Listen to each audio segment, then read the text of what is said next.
Anna is 4 years older than her brother Ben. The sum of their age is 28 years. How old is Ben?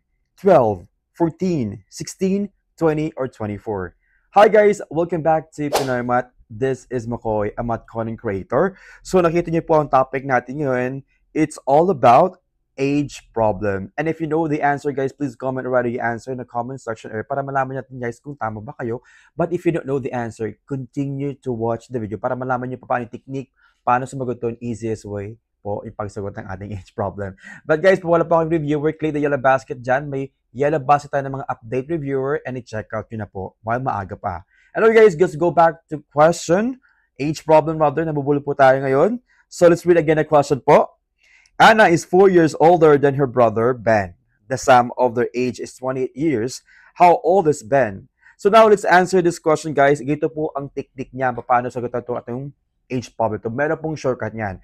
Nakita niyo na po dyan na nakalagay na shortcut solution, sum, and difference. Pag may nakita kayong ito pong klaseng question, ito po ang gagamitin yung technique. Paano ba yan? Kasi nga, dalawa sila. May older saka younger. So, the shortcut solution of sum and difference, pag older, sum plus the difference, i-divide mo ng 2. Pag younger, sum divide by, not divide, but subtract the difference, divide by 2. Again, ang kanilang difference dyan is 4 kasi mas matanda ng 4 na taon si Anna. So, kailangan natin siya i-follow lang yun. So, older is equal the sum, which is ang sum na kanila pong age is 28.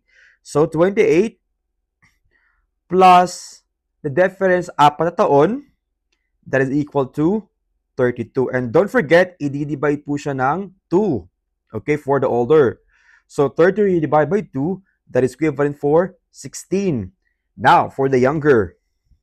The younger is, the sum is 28, subtract by the difference which is 4, that is equivalent for that is 24.